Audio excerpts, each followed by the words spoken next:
Le mot réformisme, on y viendra peut-être plus tard. Tout de suite, si vous voulez. Mais je trouve que ce mot-là est complètement galvaudé, quoi. Parce qu'effectivement, le grand tournant auquel vous faites référence, et j'adhère à ce que vous dites, mais avec le recul. Au départ, en 1983, j'avais à peine 20 ans, donc je n'avais pas cette lecture politique que je peux avoir aujourd'hui avec le recul, et aussi grâce à des personnages comme vous.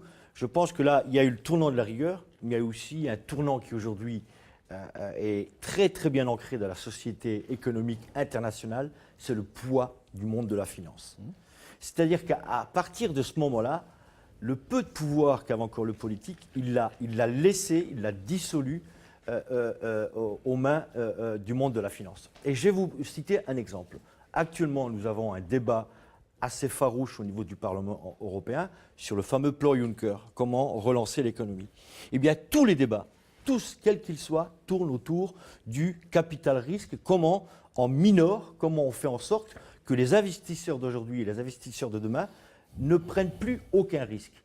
Et c'est quoi le tournant de 83 ? C'est qu'effectivement, le risque a été dilué vers le monde du travail, vers les plus précaires, vers la société civile. C'est-à-dire qu'aujourd'hui, ce qui faisait la différence entre hier et aujourd'hui, c'est qu'un capitaliste, un entrepreneur, avait cette part de risque, effectivement.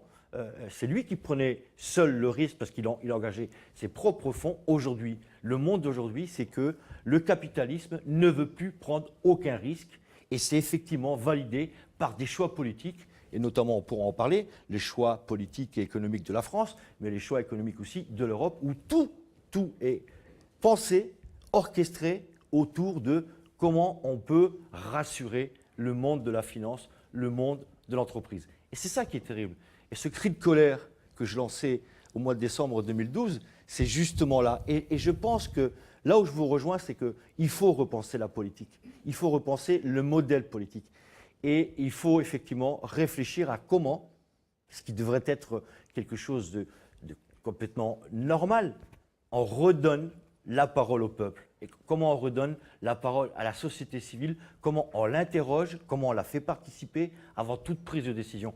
Et vous l'avez dit très justement tout à l'heure, aujourd'hui c'est quoi la démocratie dans nos pays? C'est tous les 5 ans, on va mettre un bulletin dans l'urne. On nous demande notre avis, on nous interroge sur voilà, quel est le choix que vous voulez faire. Une fois qu'on a mis notre bulletin dans l'urne, messieurs, au revoir, rendez-vous dans 5 ans. Et que se passe-t-il pendant 5 ans? Rien. Au niveau démocratique, rien. C'est ce que Rousseau appelait le souverain d'un jour. Voilà, exactement. Eh bien, il faut faire soyons les souverains de toujours. Et avant que Rosanvallon réagisse peut-être et que le débat continue, y compris sur l'Europe, avec ce symbole de Juncker, qui est l'ancien Premier ministre luxembourgeois qui a fait de son pays un paradis fiscal et qui a joué de cela, et qui est lui-même symbolique en tant que président aujourd'hui au niveau de l'Union européenne. Ma question, par rapport à... Vous avez fait le saut de la représentation. Quand nous nous voyons en décembre 2012, je rappelle donc c'est filmé au pied du Haut-Fourneau. Au pied du Haut-Fourneau, nous allons vous voir, vous nous faites la visite, en nous rappelant d'ailleurs qu'aucun politique n'est venu faire la visite. C'était un grand honneur pour nous. Et puis pour nous, c'était aussi une très belle rencontre, parce que je rappelle, je voudrais le souligner dans ces temps de xénophobie, Édouard Martin est à l'image de la classe ouvrière française qui est faite du monde. Il est d'abord... né en Espagne, il a grandi d'abord en Andalousie, Eduardo. Voilà, je dis ça parce que, voilà, ne jamais oublier que nous sommes une Amérique de l'Europe. Le Pen va dire encore un étranger. Voilà, mais je veux le rappeler parce que c'est nous et qu'on l'oublie. Voilà.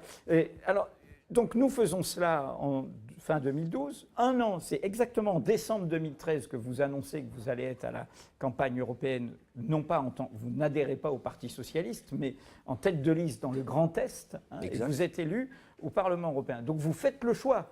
Vous ne dites pas, tiens, je vais être du côté du Parlement des invisibles, je vais être dans la visibilité au Parlement. Un an après, c'est quoi le bilan?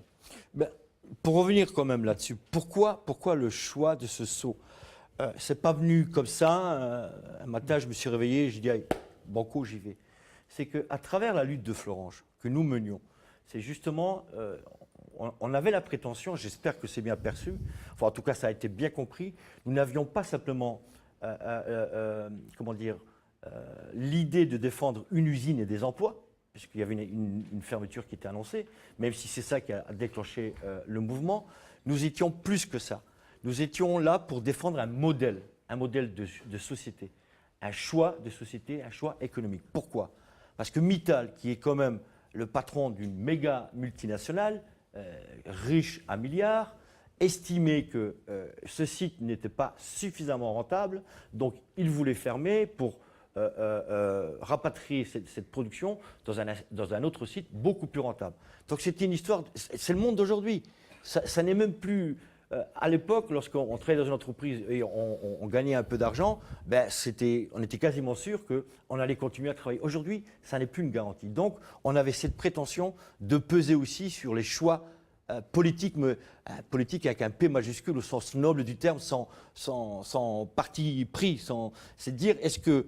Et on a interrogé les élus, on a interrogé Nicolas Sarkozy, parce que je vous rappelle quand même que l'annonce de la fermeture a été prononcée en juillet 2011, c'était Nicolas Sarkozy. C'est une bataille qui commence sous la droite. Exactement, le président de la République de l'époque, après il y a eu François Hollande, et les deux présidents qui se sont succédés, on leur a posé exactement la même question.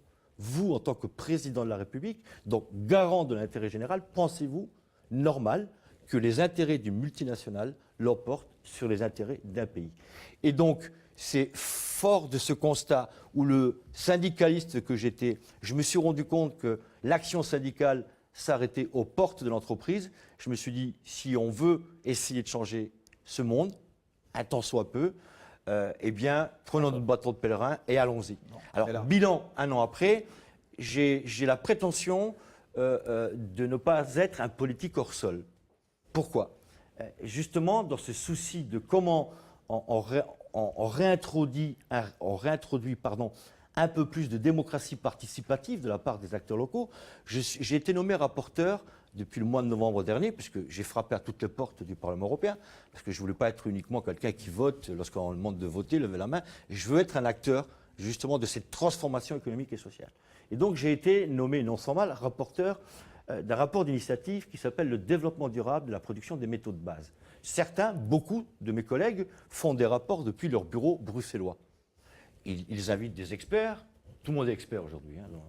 Et puis ils les interrogent, ils regardent, ils lisent, etc. Et puis ils font un rapport et ils proposent un projet pour la société, quelle qu'elle soit, que ce soit la société civile ou économique.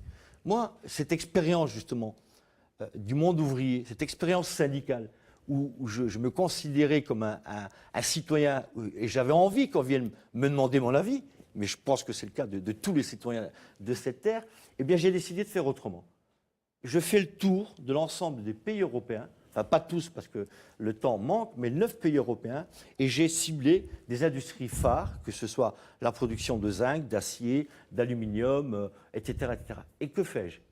Je vais écouter les acteurs locaux, les directeurs d'entreprise, les organisations syndicales, les élus locaux, parce que bien souvent, on ne leur demande pas leur avis non plus, et les ONG. Pourquoi? Parce qu'aujourd'hui, c'est fini le temps de l'industrie de papa, où sous prétexte que telle entreprise pouvait créer X milliers d'emplois, la société civile était prête à accepter tout et n'importe quoi, surtout le n'importe quoi, et notamment la pollution, leur propre pollution, parce que vous êtes salarié, mais vous êtes souvent riverain, vous êtes citoyen.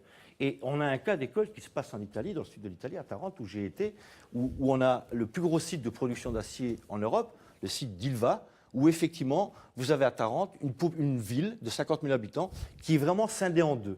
Il y a ceux qui disent qu'il faut maintenir l'usine parce qu'il y a 20 000 emplois derrière, puis vous avez toute l'autre partie de la ville qui dit qu'il faut fermer ce site parce que ce site est polluant, ce site est mortel.